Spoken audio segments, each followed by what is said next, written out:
देखो बच्चों, जो हमारा एलिमेंट्स हैं, जितने भी एलिमेंट्स हैं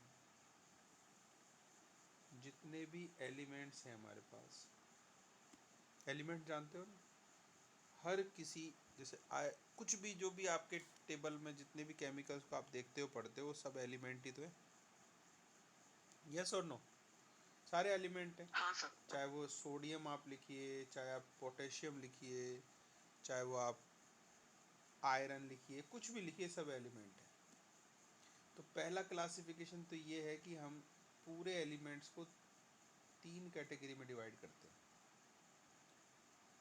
पहले हैं मेटल्स, दूसरे हैं नॉन मेटल्स, और तीसरे हैं इन बिटवीन वाले मेटेलॉइड्स। आप जानते हो ना ये सब तो? Yes sir. ठीक है। इनकी ढेरों प्रॉपर्टी हमने पढ़ी है, ढेरों। मेटल क्या होता है, नॉन मेटल क्या होता है, ये लस्टर रखता है, ये रखता है, बहुत सारी फिजिकल प्रॉपर्टी है। लेकिन हम कहें कि ऐसी प्रॉपर्टी बताओ जो इसकी एक्सक्लूसिव हो, तो मेटल वो होते हैं जो पॉजिटिव आयन बनाते हैं। क्या बनाते हैं?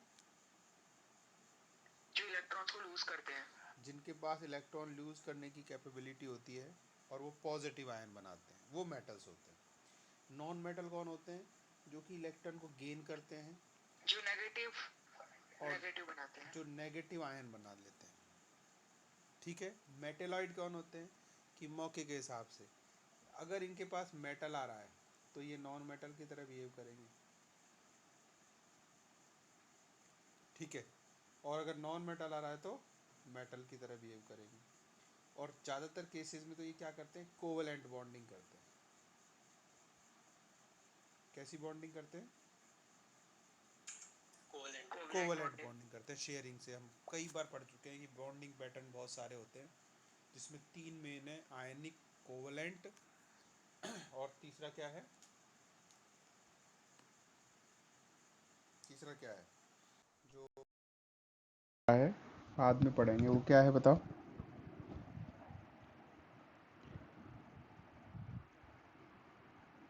बताओ बताओ, कौन बताए? तीसरा पॉइंट क्या है? तीसरा तरीका क्या है, अगर कोई बता सकता है तो? हैं? तीसरा तरीका बता दो आप मुझे फटाफट।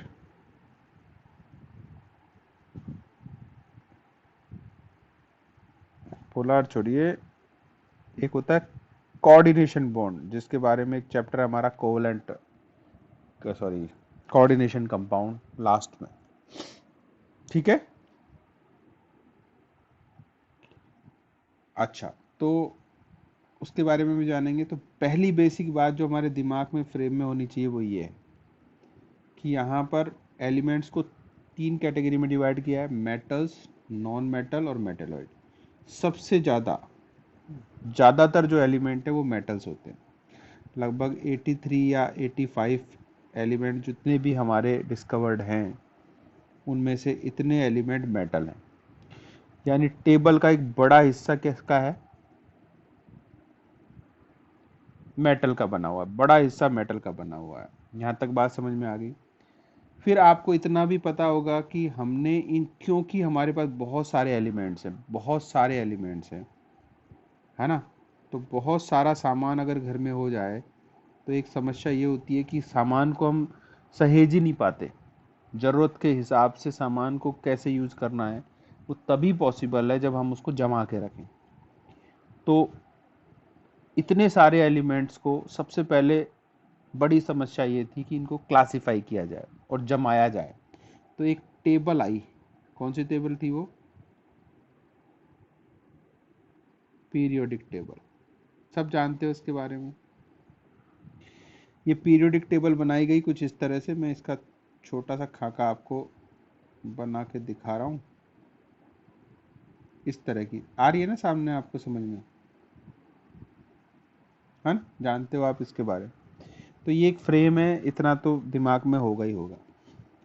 अब क्या किया है, इस टेबल को ना फिर से डिवाइड किया है 4 ब्लॉक्स में।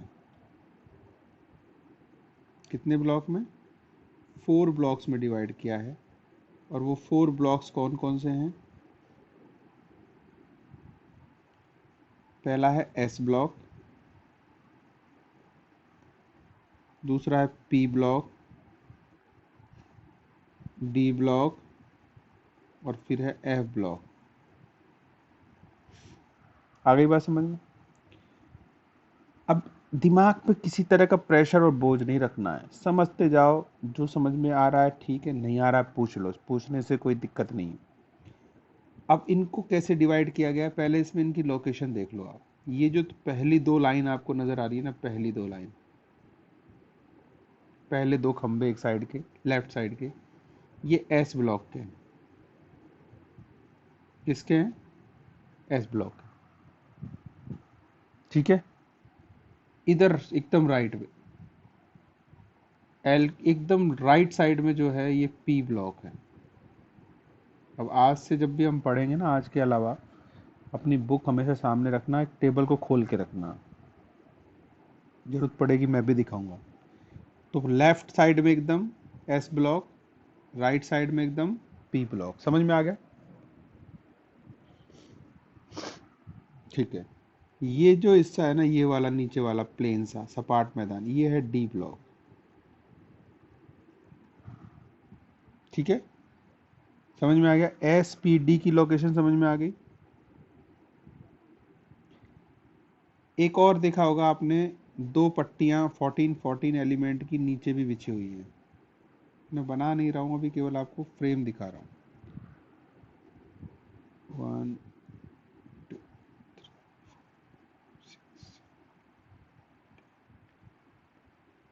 ये 14 14 एलिमेंट का एक बैच है, इसको हम बोलते हैं एफ ब्लॉक। यहां तक कहानी समझ में आ गई सबको? यानी जितने भी एलिमेंट हैं, डिस्कवर्ड हैं या आने में फ्यूचर में आएंगे, वो सभी को हम टेबल में रखेंगे, और टेबल में रख के उनको 4 ब्लॉक में डिवाइड किया गया है, एस पी डी और एफ। ये बात हम जानते हैं पहले से। बोलो, जानते हो नहीं जानते हो? अच्छा, अब मेन बात ये समझो कि ये ब्लॉक का सिस्टम क्या है। देखिए, कोई भी एलिमेंट है, कोई भी एलिमेंट आप सोचो, चाहे वो हाइड्रोजन सोचिए या आप कैल्शियम सोचिए, कोई भी एलिमेंट ले लो, या इससे आगे कोई एलिमेंट हम सोचेंगे, ये क्या एक एटम है? क्या है ये? एटम है। सबका एक एटम होता है, यही है ना? और एटम को हमने क्या पढ़ा है? बोर का मॉडल, ये सारे मॉडल हमके पढ़ के आए हैं। सेंटर में क्या होता है? पॉजिटिव चार्ज, और चारों तरफ क्या होती है? शेल्स होती हैं, उसके हिसाब से, एलिमेंट के हिसाब से। अब इसका एटॉमिक नंबर 1 है, यानी प्रोटॉन कितने हैं? 1 है। इलेक्ट्रॉन कितने हैं? 1 है। सब 1 है। तो इसका मतलब एक ही इलेक्ट्रॉन भरना है हमको। और हर शेल में, शेल को हम बोलते हैं के एल एम एन, या अभी हम बोलते हैं एन इज इक्वल टू 1 2 3 4। ये जो लाइन दिख रही है ना आपको, इसको हम शेल बोलते हैं। देखो, ठीक, आई बात समझ में? और इस शेल में कितना इलेक्ट्रॉन आएगा, इसके लिए एक फॉर्मूला होता है, 2n²। क्या फॉर्मूला होता है? 2n²। n की वैल्यू क्या है, यहां से देखिए। अब ये पहली लाइन है, मतलब n की वैल्यू क्या है? 1 है। तो लिखो 2 × 1 का स्क्वायर। कितने आ गए? 2। तो इसके अंदर मैक्सिमम 2 इलेक्ट्रॉन बैठने की व्यवस्था है। अब आपके पास जितने होंगे उतने आप लिखने आए। 2 आ सकते हैं, बस में सीटें 50 हैं, लेकिन सवारियां 30 है, तो 30 ही बैठेंगी ना। लेकिन मैक्सिमम 50 बैठ सकती है। तो यहाँ पर 1 इलेक्ट्रॉन है, तो आप इसको ऐसे बनाओगे, बनाओगे कि नहीं बनाओगे, बताओ? ठीक है। अब ऐसे कैल्शियम का देखो एक बार, कैल्शियम है 20, तो क्या लिखोगे इसका? 2882, यही लिखोगे ना? ये मैं अभी लोअर लेवल की बात कर रहा हूँ, 9th स्टैंडर्ड की बात कर रहा हूँ। है कि नहीं, बोलो? तो ये सेंटर में क्या हो गया? न्यूक्लियस। हैं?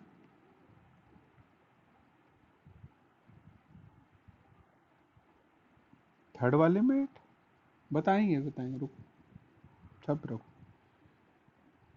बताएंगे। अब देखो ये हो गया ना, ये हो गया सेंटर, हो गया न्यूक्लियस, हो गया। अब हमको क्या इलेक्ट्रॉन फिल करना है, तो हमें क्या शेल बनानी पड़ेगी। एक शेल आपने बनाई, कितने इलेक्ट्रॉन एडजस्ट हुए? 2। भाई 2 इलेक्ट्रॉन ही तो एडजस्ट होंगे इसके अंदर, 2 एडजस्ट हो गए। लेकिन अभी हमारे पास और काफ़ी बचे हुए हैं, तो एक और शेल बनाओ भाई, जगह और बनाओ।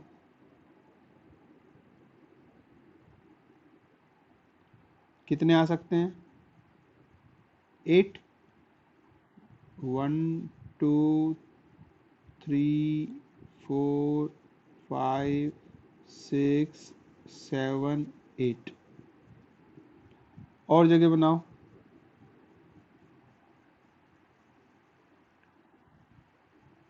इसमें भी कितने आएंगे? 8 आएंगे।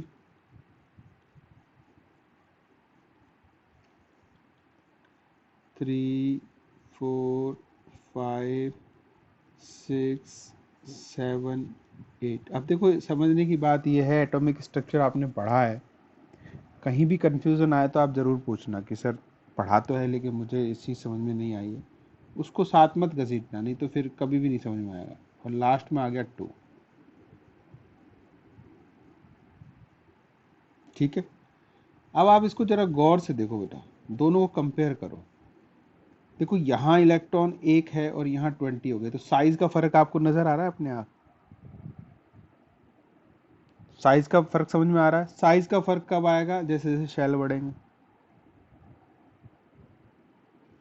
ठीक है, साइज का फर्क कैसे समझ में आएगा? जैसे जैसे शेल बढ़ेंगे। अब देखिए, अब शेल का मतलब है n is equal to 1 shell है मान लो, फिर n is equal to 2 shell है, फिर n is equal to 3 shell है, n is equal to 4 shell है, 5 शेल है। ये तो हो गया हमारा शेल, ये पहला। बहुत सारी एटॉमिक स्ट्रक्चर में चीजें पढ़ी हमने। शेल के अंदर होता है सब शेल। क्या होता है? सब शेल। अब इसको ऐसे मानो कि मान लो आपका एक घर है, उसका ये बाहर से एरिया बाउंड्री इतनी है। अब पहला है 1 BHK। समझते हो ना 1 BHK में क्या होता है? एक बेडरूम होता है। फ्लैट की जो कीमत होती है, बी का मतलब बेडरूम, एच का मतलब हॉल, के से मतलब किचन, इस सेट को हम BHK बोलते हैं। तो 1 BHK यानी एक बेडरूम मिलेगा। ठीक है, 2 होगा तो 2 बेडरूम। तो इंसान रहता कहाँ है? बेडरूम में। भाई उसको एक बेडरूम तो चाहिए ना, ये हॉल तो कॉमन हो गया आने जाने के लिए या कोई किसी के बैठने के लिए। तो ये मान के चलो कि ये शेल जो है ना, वो तो ये हमारा एरिया है फ्लैट का। क्या है ये हमारा? फ्लैट का एरिया। ठीक है, फ्लैट के एरिया में रहने के लिए जो जगह है उसका नाम हमने लिख दिया सब शेल। तो जैसे जैसे शेल बढ़ेगा वैसे वैसे सब शेल बढ़ेगा, चांसेस बढ़ेंगे ना, साइज बढ़ता जाए। तो इसके अंदर एक ही सब शेल है, ध्यान से सुनो। 1 BHK 1 फर्स्ट सेल के अंदर एक ही सब शेल है, उसका नाम है एस। क्लियर हुआ सबको? अच्छा, फिर साइज बढ़ा, कितने हो गया? 2 BHK, तो वहां 2 सब शेल, एस और पी। क्लियर? अच्छा, फिर 3 में आया, फिर एस पी और डी, 3 BHK पहुंच गए आप। तो एस पी और डी, और उसके बाद एस पी डी एफ। अब सवाल है आगे भी होते हैं क्या? देखो अभी तक जो एलिमेंट है ना, उनका काम एफ तक सेटिस्फाई हो रहा है। फ्यूचर में हो सकता है नए और डिस्कवर हो जाए या नए बताए जाएं। तो हाल फिलहाल हमारे पास ये मैक्सिमम 4 बेडरूम वाला सिस्टम चल रहा है, एस पी डी एफ तक का। समझ में आ गई? अब इसमें भी सोचने की बात है कि बेडरूम, खाली बेडरूम होने से क्या है, बेड कितने आ सकते हैं, ये भी तो एक बात है। कई बेडरूम ऐसे होते हैं बस बेड ही एक ही आता है, कोई जगह ही नहीं है, एक ही सिंगल बेड लग रहा है, उसको भी 1 BHK में मान सकते हैं ना। तो बेड कितने आ सकते हैं? तो ये जब सिंगल वाला था इसका साइज छोटा होता है, सब जानते हैं। यहाँ पर मैक्सिमम जो इलेक्ट्रॉन की कैपेसिटी है वो कितनी है बच्चों? 2 है। यहाँ पर एक ही बेड लगता है, समझो ध्यान से, जो मैं एग्जांपल दे रहा हूँ ना वो रिलेवेंट देने की कोशिश कर रहा हूँ जिससे आपके दिमाग में चीज़ बैठे। केवल एक ही बेड लगता है, और एक नॉर्मल साइज जो बेड होता है उस पर मैक्सिमम 2 लोग ही सो सकते हैं, जानते हो इस बात को? तो सिंगल बेड पे होटल के पे तो एक ही सो सकता है, लेकिन एक नॉर्मल जो साइज हम बेड मानते हैं उसमें कितने सो सकते हैं? 2। तो एक 1 BHK, उसमें एक बेडरूम, बेडरूम में एक बेड, कितने आदमी सो सकते हैं? 2। ये आदमी कौन है हमारे लिए यहाँ पर? इलेक्ट्रॉन है। बोलो सबको समझ में आ रहा है कि नहीं आ रहा है? सबको? देखो बहुत ही बेसिक एग्जांपल से समझाने की कोशिश कर रहा हूँ, फिर भी नहीं आ रहा है तो बोलिए। इसी तरह आप दूसरे में चले गए तो यहाँ तो भैया एक है, एक बेड लगा है, लेकिन पी जो है ना, जब 2 BHK आया तो आप रहते होगे 2 BHK में, जो रहते हैं जानते हैं एक बेडरूम बड़ा होता है और एक छोटा होता है। इन जनरल जो मैंने देखा है, जो कॉन्ट्रैक्टर्स का थ्योरी होती है वो है। तो एक तो आपका छोटा है जिसमें एक ही बेड आ सकता है, और एक बेडरूम काफी बड़ा है जिसमें 3 बेड लग सकते हैं। कितने बेड लग सकते हैं? 3 बेड लग सकते हैं। कौन कौन से हैं वो? PX, PY, PZ।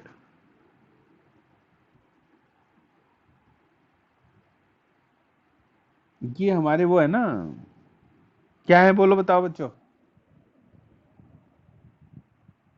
बोलो क्या है ये?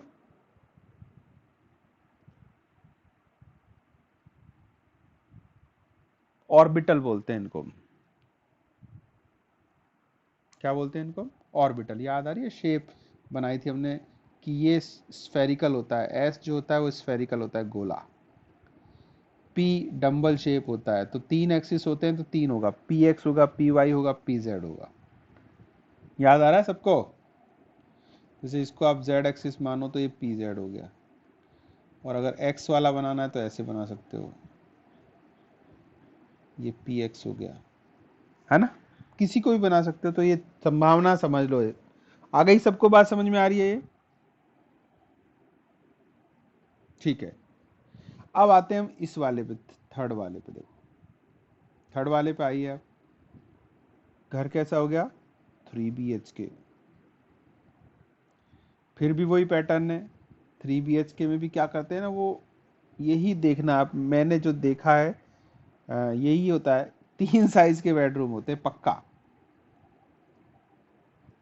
तो एक तो छोटा ही है, 1 बेड का है। ये दूसरा कितना है? इसमें 3 बेड बिक सकते हैं। अब एक मास्टर बेडरूम आ गया, 5 बेड बिक सकते हैं इसमें।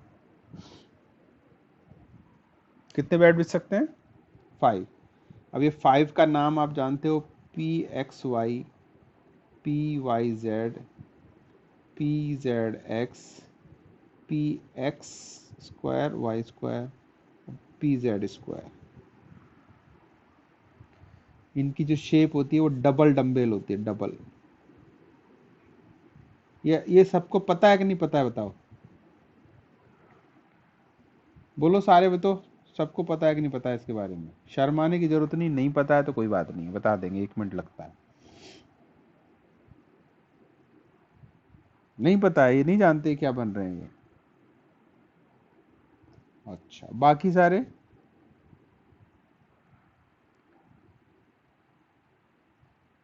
देखो ये होता है डबल डम्बेल, इसको बनाते हैं, ये 2 एक्सिस पे होता है एक साथ में। एक ही बनाओगे ना, जैसे आपने बनाया DXY। अभी बताता हूँ ये क्या चीज़ें हैं, देखो तुम्हें ये तो समझ में आ रहा है ना, ये बैड बैड करके समझा रहा हूँ, ये तो समझ में आ रहा है कि ये सब सेल होता है। अच्छा, अब देखो DXY को कैसे बनाते हैं। आप एक्सिस बनाओ 3, ये X एक्सिस हो गया, ये Y एक्सिस हो गया, ये Z हो गया। तो जो एक्सिस लिखा है ना उसके बीच में डंबल बनाना है। एक्स और वाई के बीच में बनाओगे। एक बनाना है क्योंकि डबल डंबल है ना, तो एक तो बनाना है जिनका नाम लिखा है उन एक्सिस के बीच में, और एक बनाना है इसके जस्ट परपेंडिकुलर। तो ये क्या बन गया, डी एक्स वाई। बोलो क्लियर हुआ क्या? ठीक है। अच्छा, अब वाई जेड जेड एक्स समझ में आ गया सबको कैसे बनाएंगे? वाई जेड कैसे बना, वाई जेड में ऐसा बना देंगे, ये एक्स है, ये वाई है, ये जेड है, तो बनाओ इसको यहाँ।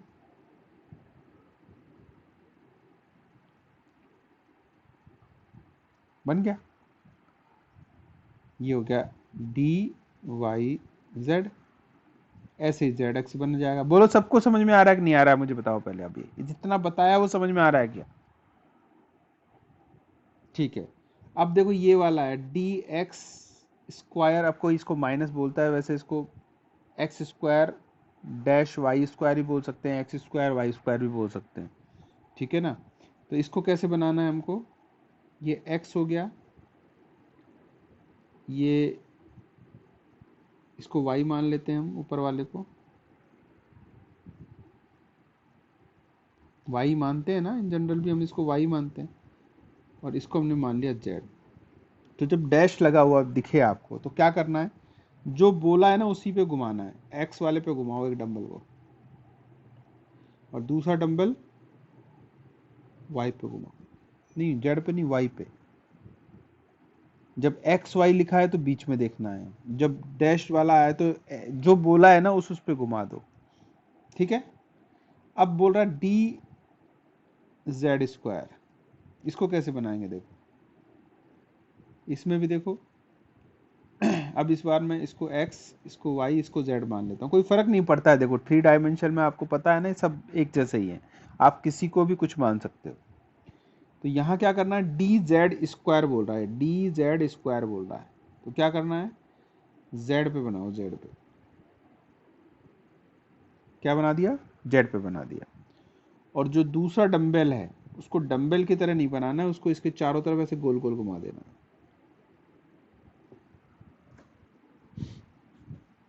ठीक है। और ये बहुत इंपॉर्टेंट क्वेश्चन है कि विच d orbital do not have double dumbbell।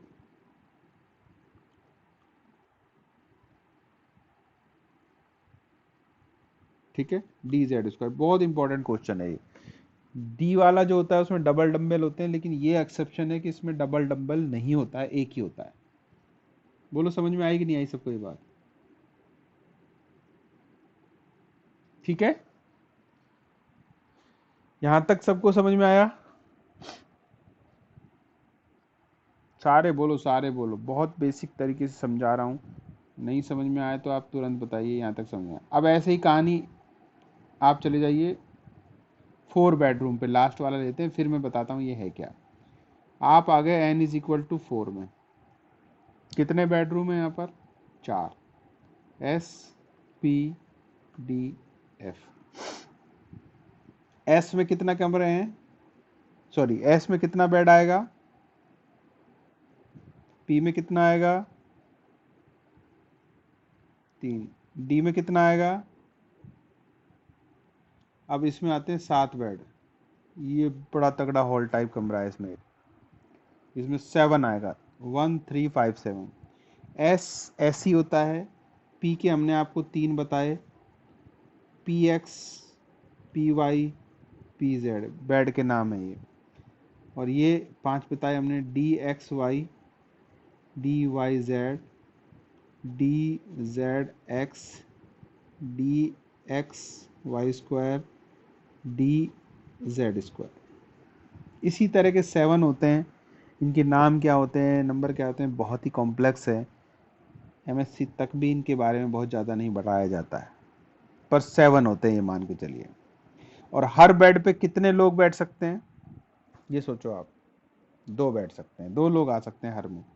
तो इसका मतलब इस पहले वाले में कितने आएंगे, 2, दूसरे वाले में कितने आएंगे, तीसरे वाले में कितने आएंगे, इसमें कितने आएंगे 14। तो आप समझाओ इस चीज को कि जब आप शेल बनाते हो, शेल, ये फर्स्ट शेल, ये सेकंड शेल, ये थर्ड शेल, फोर्थ शेल, तो सब शेल होता है वहां पर, सब शेल होता है यानी कमरा होता है, और कमरे के साथ साथ क्या आते हैं, बेड आते हैं, तो उसकी कैपेसिटी होती है। अब जरूरी थोड़ी बेड भराई हो, लोग आएंगे तो सो जाएंगे, नहीं तो कोई बात नहीं। यस और नो बोलो, आ गई ना बात समझ में? ये तो इतना दिमाग में बैठ गया आपको सबको। भाई जरूरी नहीं है कि आप जो बड़ा घर है तो जगह तो है भाई, लेकिन उसमें अब लोग रहते हैं नहीं रहते हैं, ये अलग बात है।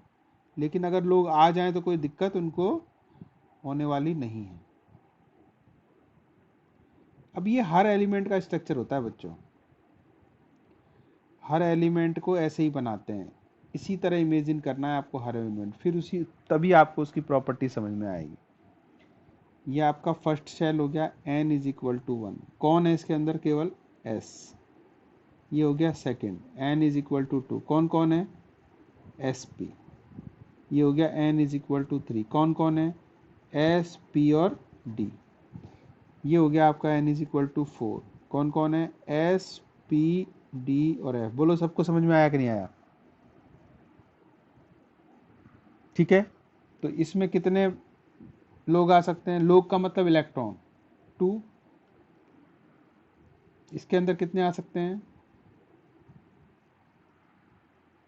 8। ठीक है, इसके अंदर कितने आ सकते हैं, दिखने में 18 लग रहे हैं, लेकिन शुरुआती मेंबर में 8 आते हैं, मैं भी बताता हूं क्यों आते हैं ऐसे। ठीक है, और इसमें कितने आ जाएंगे फिर, अरे 8 कहाँ आएंगे,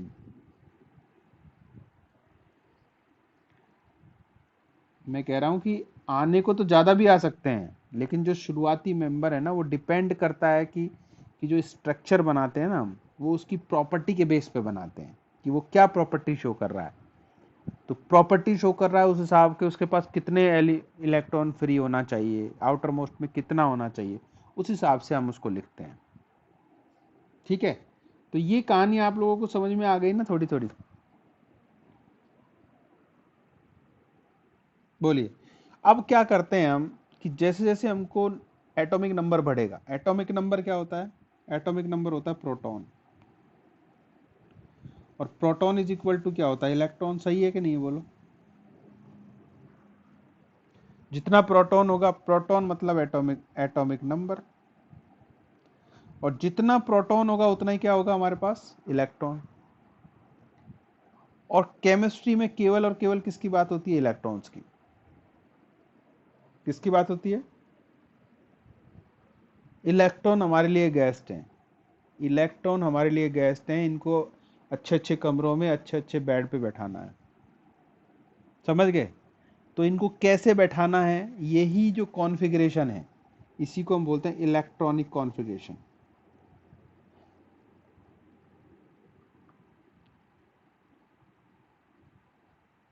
क्या बोलते हैं इनको हम? ये जानते ही हो, आप पढ़ते आए हो, रटते आए हो, जो भी करके आए हो, कि हर एलिमेंट का एक इलेक्ट्रॉनिक कॉन्फ़िगरेशन होता है, और इससे किसी भी चीज़ के 100% आंसर इसी से आता है। केमिस्ट्री में कोई भी जवाब आता है ना लास्ट में, वो इसी से आता है, इलेक्ट्रॉनिक कॉन्फ़िगरेशन से।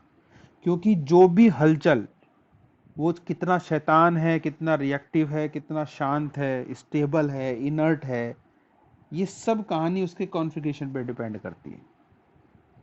अगर वो मजे से रह रहा है, कोई दिक्कत नहीं है, तो वो इनर्ट हो जाएगा। ठीक है, अगर उसमें जगह खाली, अब आप सोचो कि हमारे पास इतने इलेक्ट्रॉन हैं कि हमारे पास मान लो 2 बेड हैं, एक एस बेड है और एक पी बेड है। समझना आप इस बात को, एक एस बेड है और एक पी बेड है। कितने लोग आ सकते हैं इस पे टोटल? 8 आ सकते हैं, पक्का ना? सब देखो ध्यान से, यहाँ एक बेड है, यहाँ 3 बेड हैं, तो टोटल कितने आ सकते हैं? यहाँ पे एक में 2 आता है, यहाँ 6 आते हैं, टोटल मिले कितने आ सकते हैं, 8।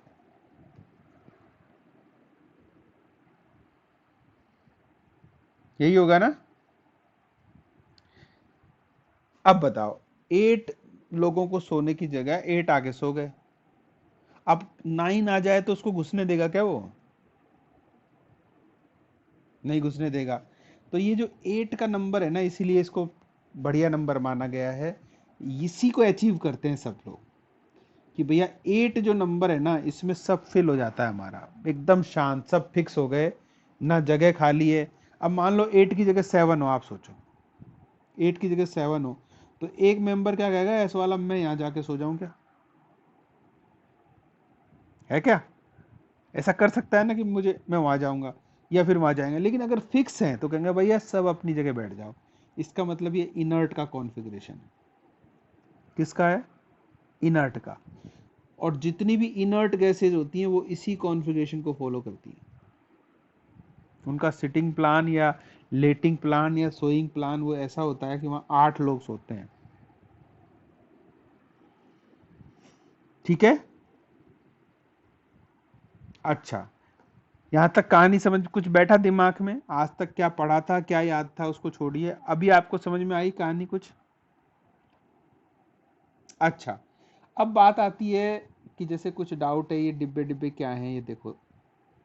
देखो, पहली बात तो ये समझो कि ये जो बेडरूम है ना, बेडरूम, अब लोगों के आप घूमोगे, आपका खुद का भी देखा होगा, तरह तरह के डिजाइन मिलते हैं, तरह तरह के डिजाइन के लोग घर बनाते हैं ना। तो यहाँ पर भी हमारे जो बेडरूम्स है ना, उनके अलग अलग डिजाइन है। एस वाला जो है उसका डिजाइन ऐसा है केमिस्ट्री में। कैसा है? स्फेरिकल।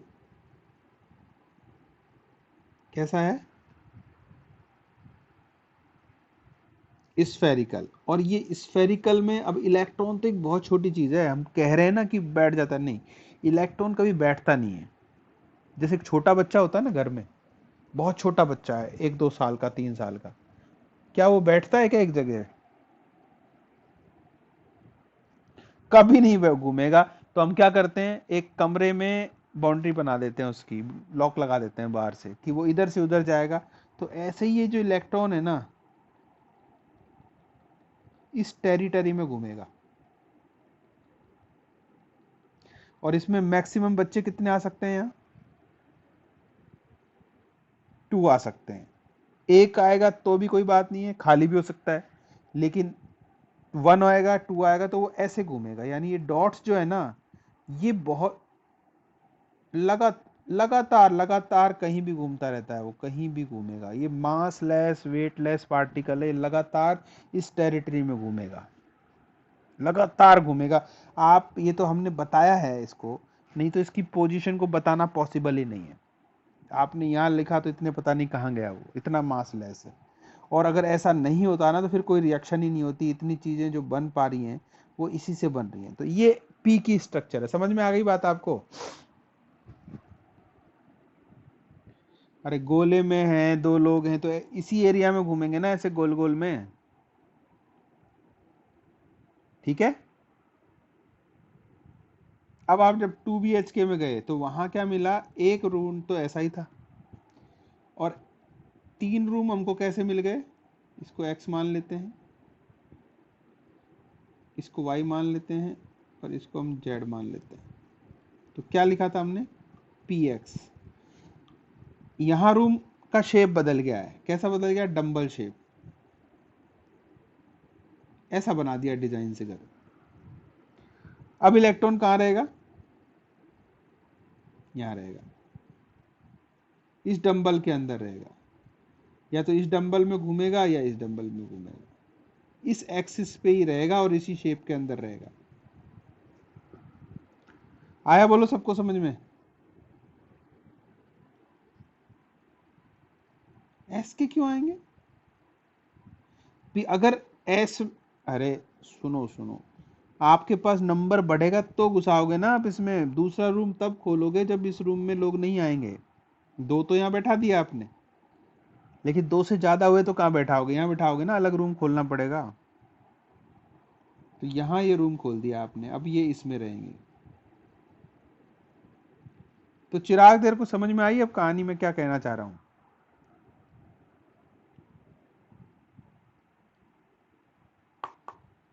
हैं? अरे चिराग क्यों, अथर्व सॉरी। समझ में आ गई ना कि ये जो एस पी सब सेल जो हमने बोला है, ये अलग अलग डिजाइन के कमरे हैं जिनमें इलेक्ट्रॉन रहता है। और ये कमरे कहाँ हैं? ये कमरे हमारे न्यूक्लियस के चारों तरफ बने हुए हैं। कहाँ? ये पहली बाउंड्री है, इसमें एक ही तरह का कमरा मिलता है, वो एस है। ये दूसरी बाउंड्री है जिसके अंदर दो तरह के कमरे मिलते हैं, एक एस टाइप के, एक पी टाइप के। तीसरी में जाओगे और बड़ा एरिया हो गया, डबल डम्बेल वाला भी आ जाएगा। चौथी में जाओगे एक और आ जाएगा। समझ में आ गया? यहाँ तक समझ में आ गया सबको? सबको समझ में आया कि नहीं आया बता? अच्छा, अब बात आती है कि हम एलिमेंट्स को ब्लॉक में डिवाइड कैसे करते हैं, ये सोचने की बात है। एलिमेंट्स ब्लॉक में डिवाइड कैसे होते हैं? इलेक्ट्रॉनिक कॉन्फ़िगरेशन लिखना आता है आपको? अब देखो कैसे लिखते हैं हम। जब कॉन्फ़िगरेशन लिखते हैं तो शेल और सबशेल दोनों लिखा जाता है उसमें। 1s2 मतलब क्या हुआ? 1 का मतलब ये शेल है, n इज इक्वल टू 1 है। s का मतलब सब शेल है, मैक्सिमम कितने आ रहे हैं इसके अंदर? 2। 1 है तो आप लिखोगे 1s1। है कि नहीं? बात समझ में आ रही है? हाँ।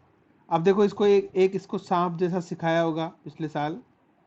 1s होता है, 2s 2p होता है। इसको इधर बना देता हूँ थोड़ा सा।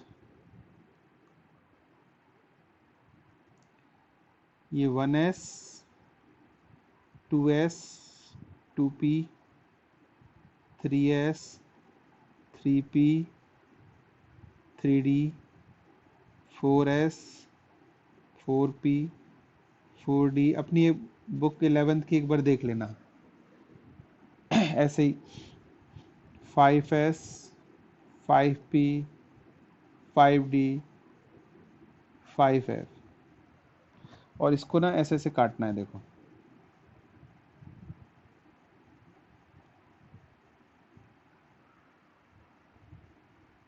ठीक है, नीचे 6 आ जाएगा। और क्या करना है, इसको मिला दो। देखो 1s के बाद इसको ऐसे मिला दो, ऐसे।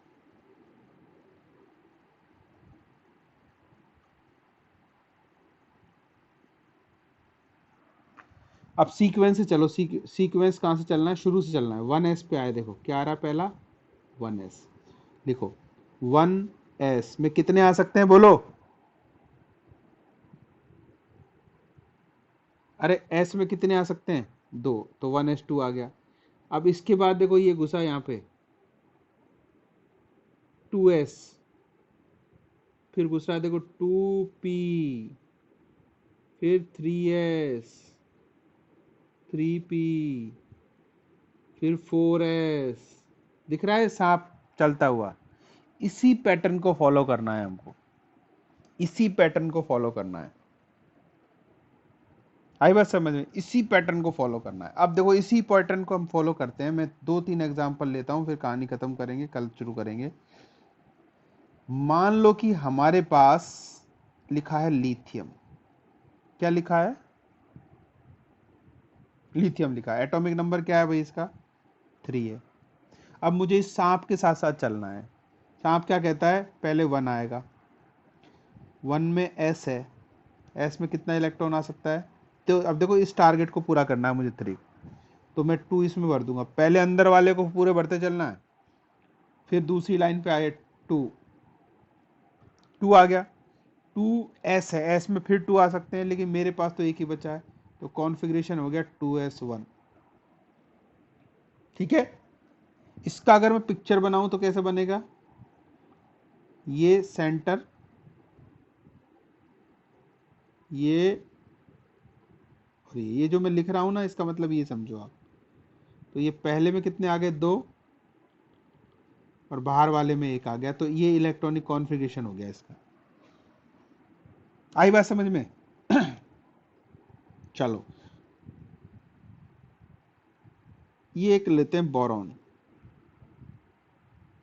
बोरॉन का नंबर क्या है? 5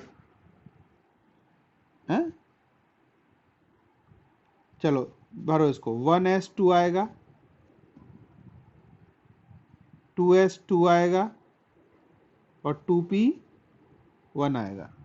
अब देखो ये अपनी चीज समझने की बात आ गई। आपको इलेक्ट्रॉनिक कॉन्फ़िगरेशन लिख लेना है। क्या कर लेना है? किसी भी एलिमेंट का इलेक्ट्रॉनिक कॉन्फ़िगरेशन लिख लेना है और सबसे बाहर वाले डिब्बे को देखना है, सबसे बाहर वाले को। दिख रहा है? इसमें सबसे बाहर क्या है? 2s1 और सबसे बाहर वाला क्या है? 2p1। इसमें भी एक नंबर को छोड़ दो, नंबर तो शेल को बताता है। नंबर किसको बताता है? शेल को बताता है। आप देखो किस सब शेल में बैठा है, किस कमरे में बैठे हैं भाई साहब। ये बैठा है एस कमरे में और ये किस में बैठा है? पी में। तो जिस कमरे में बैठा है वही उसका ब्लॉक है। ये एस ब्लॉक का है और ये कितने ब्लॉक का है? पी ब्लॉक का। बोलो सबको बात समझ में आई कि नहीं आई? अब देखो एक और मजेदार बताता हूं मैं। सब जानते हैं कि जो पहली 2 लाइन होती हैं वो एस ब्लॉक होती हैं। अब 2 क्यों हैं भैया? एस में मैक्सिमम 2 इलेक्ट्रॉन आते हैं। अब या तो S1 होगा या S2 होगा, इसीलिए S के कितने ब्लॉक हैं? 2 हैं। P में कितने होते हैं? 1 से लेकर 6 तक आ सकते हैं। जो राइट साइड में बने होते हैं ना, यहाँ 1 से लेकर 6 तक आ सकते हैं, इसलिए 6 होंगे इसके। 1 2 3 4 1 2 3 4 5 6। तो इसका आएगा P1, इसका आएगा P2, इसका आएगा P3, इसका आएगा P4, इसका आएगा P5 और इसका आएगा P6। आ गई बात समझ में? अब P1 कौन सा होता है? ये ग्रुप 13 है हमारा, 13 है। ये 14 है, ये 15 है, ये 16 है, ये 17 है, ये 18 है। ये दोनों हमने 11th में पढ़ लिए, 7 13 और 14,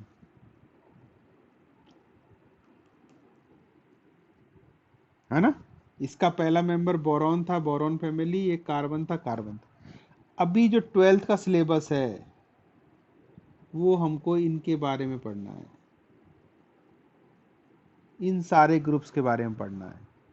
इन सारे ग्रुप के पैटर्न पढ़ने हैं, कैसे प्रॉपर्टी चेंज होती है और इनके जो कंपाउंड होते हैं, इनके जो बनने वाले, उनके बारे में पढ़ना है। तो ये हमारा ब्रीफ इंट्रोडक्शन हो गया एक तरह से।